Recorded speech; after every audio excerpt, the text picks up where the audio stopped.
Eu tentei compreender a costura da vida.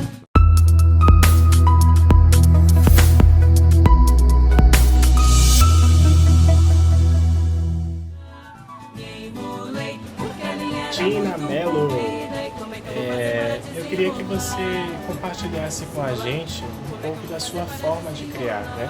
Não tem uma fórmula, né? Cada processo é um processo. Nossa arte, o fazer teatral, é muito oscilante, né? Mas eu queria que você compartilhasse conosco como você lida com a criação dos figurinos, seja ele de teatro, de cinema, né? Como essas duas coisas se interseccionam também. Como é que você gerencia esse processo criativo? Então, não tem um procedimento Sim. específico, né? Embora algumas vezes, assim, padrão, eu quero dizer, embora algumas vezes a gente acabe seguindo, né, alguns passos que já orientam e tal, alguns processos às vezes requerem outros procedimentos, outros métodos, mas acho que tem coisas que não dá pra fugir, assim, pelo menos pra mim.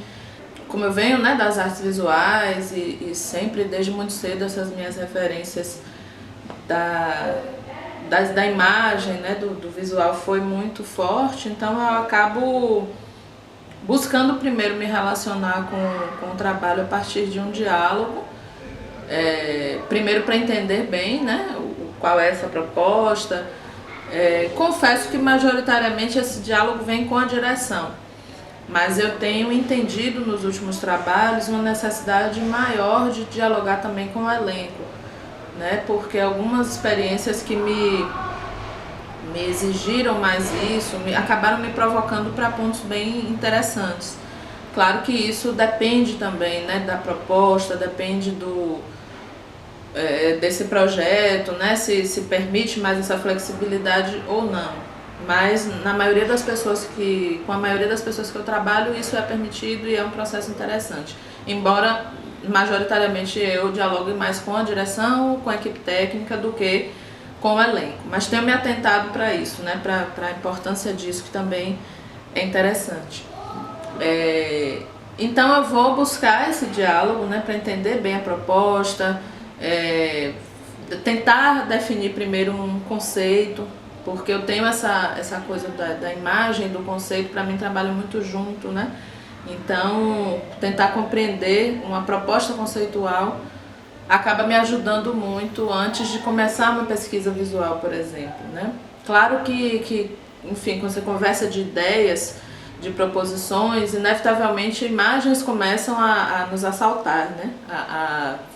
A vir coisas que a gente relaciona com a proposta antes mesmo de se aprofundar.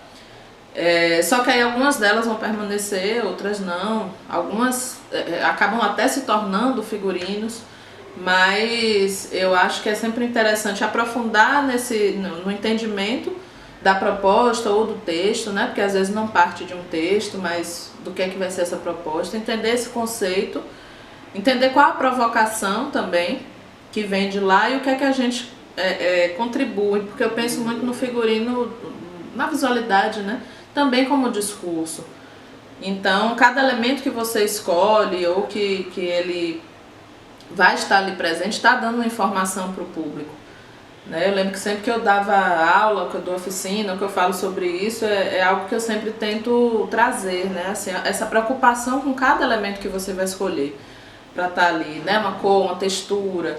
Então aquilo vai dando, se colocar também nesse lugar do outro, né? Do observador que vai ter contato com aquilo. Então é um processo de criar e ao mesmo tempo estranhar o próprio processo, porque enquanto você está desenvolvendo, mas você está tentando colocar o olhar do outro também ali.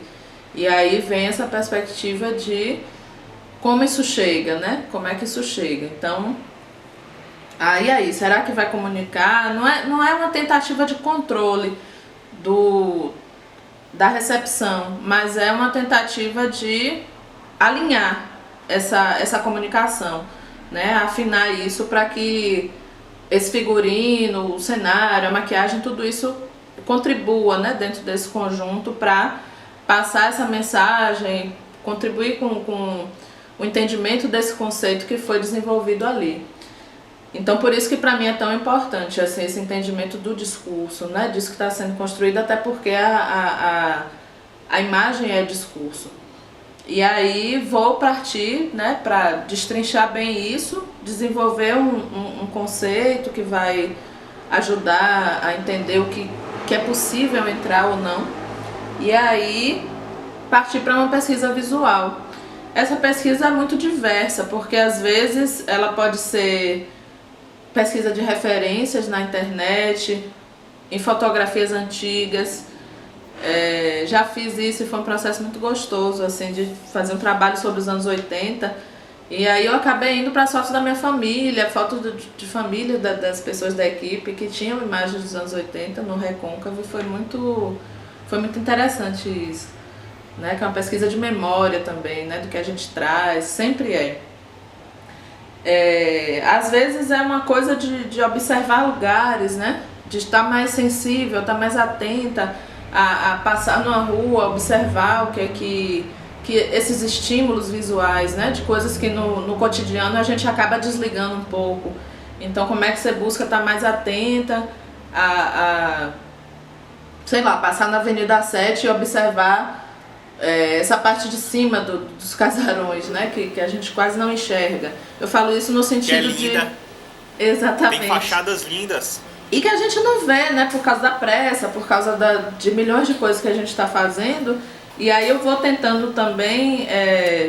isso não só durante um processo criativo, mas é algo que eu tento como artista, assim, manter. Não é fácil, porque a gente vive também uma pressão, né? De tempo, de velocidade das coisas, a desligar isso também, a estar mais mecanizado, né? Mas aí eu busco desmecanizar isso e me estimular a partir dessas imagens, dessas informações que às vezes estão aí ocultadas, né? Pela nossa própria rotina. Não é que elas estão escondidas, elas estão ali o tempo todo. Então, como é que a gente pode olhar para isso também de uma outra forma? E eu acho que isso ajuda muito de maneira geral, assim, o processo, até para determinados materiais que a gente está acostumado a trabalhar, ou que a gente olha, né, assim, a fazer um figurino com material não convencional. Não convencional dentro dessa lógica do que se costuma utilizar para fazer um figurino, tecido, né? Então, você passa a olhar para o cotidiano de outra forma.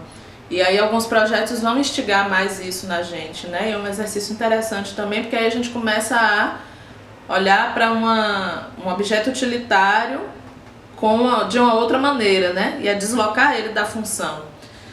Eu acho que isso já entra numa parte das especificidades de cada projeto, mas de maneira geral eu falo isso, do despertar desse olhar para a criação, seja ela qual for, né? Então é importante a gente estar com esse olhar sensível, com esse olhar que capta, mesmo dentro do cotidiano, algo que nos informa de uma maneira diferente.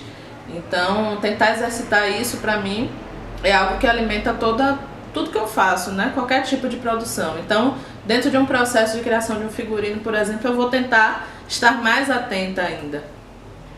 E aí vem todo um processo de esboço, né? Dos croquis, de fazer um projeto, definir uma paleta de cores, fazer testes e aí apresentar isso, né? A equipe, ir dialogando, recebendo sugestões também. Aí acho que começa o processo de troca, né? Quando você faz todo um apanhado, colhe bastante coisas e aí você começa a apresentar, a devolver isso para a equipe, para a direção, e aí começa a vir os feedbacks até entrar no processo prático da confecção, né? E aí entra a parceria com as costureiras, que também são aquelas figuras assim que sempre salvam a gente, né? Que sempre trazem muitas contribuições também.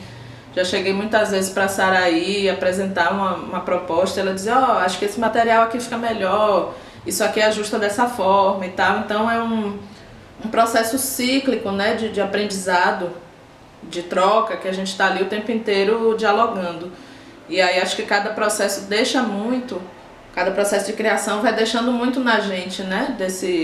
Que é a nossa forma, né, do aprendizado. É a forma como a gente acaba criando a nossa bagagem.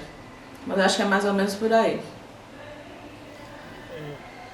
Tina, tem uma coisa que você pontuou aí, né? Que é essa coisa de integrar o elenco ao processo criativo do figurino, né?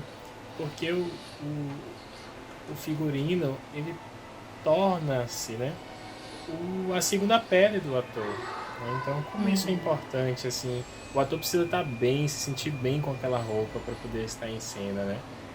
É essa visão técnica, né, que o figurinista acaba tendo, né? E Tina já vem de muitos trabalhos lidando com a mãe, com a avó. Essa visão técnica, né, que o figurinista acaba adquirindo, que é o diferencial no trabalho do figurinista, né? Um artista técnico. E não só a visão técnica, mas também a visão da linguagem que vai se aplicar à técnica. Na linha do céu sou estrela, na linha da terra sou rei, mas na linha do fogo sou triste pelos mares que eu